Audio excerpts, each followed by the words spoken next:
आइए भक्तों, आज हम सुनते हैं गणेश जी की एक प्रचलित कथा। गणेश जी महाराज एक सेठ जी के खेत से निकल रहे थे तो 12 अनाज के दाने तोड़ लिए। फिर गणेश जी के मन में विचार होने लगा कि मैंने तो सेठ जी के घर चोरी कर ली। प्रायश्चित स्वरूप गणेश जी सेठ जी के घर छोटे बालक के रूप में नौकरी पे लग गए और सेठ जी को अपना नाम गणेश बताया। एक दिन सेठानी निवृत्त होकर राख से हाथ धोने लगी तो गणेश जी ने सेठानी के हाथ मरोड़कर राख हाथ से छीन ली और माटी से हाथ धुला दिया। सेठानी सेठ जी से बोली कि कैसा नौकर रखा है जिसने नौकर की जात होकर मेरा हाथ मरोड़ दिया। सेठ जी गणेश जी से बोले कि तूने सेठानी का हाथ क्यों मरोड़ दिया। तब वह बोले कि मैं तो सिखा रहा था कि राख से हाथ नहीं धोना चाहिए, क्योंकि राख से हाथ साफ नहीं होते और राख से हाथ धोने से घर की रिद्धि सिद्धि चली जाती है। माटी से हाथ धोना चाहिए। सेठ जी ने सोचा, गणेश है तो समझदार। थोड़े दिन बाद कुंभ का मेला आया तो सेठ जी बोले कि गणेश, सेठानी को कुंभ स्नान कराने ले जा। गणेश ले गया। सेठानी किनारे पर बैठी नहाने लगी तो गणेश जी सेठानी को हाथ पकड़कर नदी के बीच में ले जाकर नहला के ले आए। घर आकर सेठानी बोली, गणेश ने इतने लोगों के बीच मेरा अपमान किया, मुझे घसीट कर नदी के बीच में ले जाकर नहला के ले आया।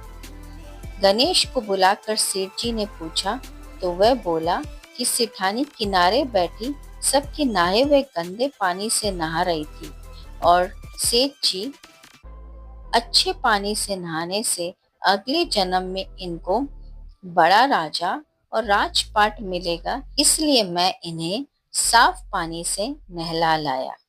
तब सेठ जी ने सोचा, गणेश सचमुच समझदार है। एक दिन घर में हवन हो रहा था।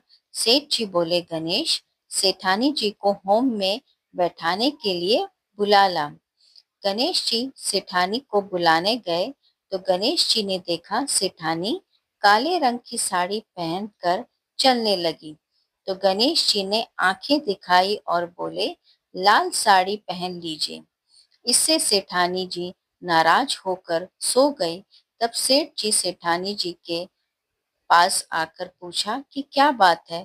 तो सेठानी बोली, गणेश ने मेरी साड़ी फाड़ दी। तब सेठ जी ने गणेश जी को बुलाकर पूछा, क्यों गणेश, तू तो बहुत बदमाशी करने लगा है। तब गणेश जी बोले, सेठानी जी काली साड़ी पहन के जा रही थी, मैंने उन्हें लाल साड़ी पहनने के लिए बोला। काली साड़ी पहनने से काम सफल नहीं होते हैं। ये सुन के सेठ जी सोचने लगे, गणेश है समझदार। एक दिन सेठ जी पूजा कर रहे थे तो पंडित जी बोले, मैं तो गणेश जी की मूर्ति लाना ही भूल गया। ये सुनकर गणेश जी ने कहा कि पंडित जी, आप मुझे ही मूर्ति समझकर विराजमान कर लीजिए, आपके सब काम सफल हो जाएंगे। सेठ जी को बहुत गुस्सा आया और गणेश से बोले, अभी तक तो तू सेठानी जी से मस्करी करता था, अब मेरे से भी करने लग गया। तब गणेश जी बोले, सेठ जी, मैं मस्करी नहीं कर रहा हूँ, सच्ची बात कह रहा हूँ। और इसके साथ ही गणेश जी ने अपना असली रूप प्रकट कर लिया। ये चमत्कार देख के सेठ और सेठानी आश्चर्यचकित रह गए और हाथ जोड़ के गणेश जी की पूजा करने लगे। पूजा खत्म होते ही गणेश जी अंतर्ध्यान हो गए। ये देख के सेठ और सेठानी जी को बहुत पछतावा हुआ कि हमारे घर में तो सदा ही गणेश जी रहते थे, पर हम तो उनको पहचान ही ना पाए। हम लोगों ने उनसे कितना काम करवाया। इस प्रकार वह पछताने लगे।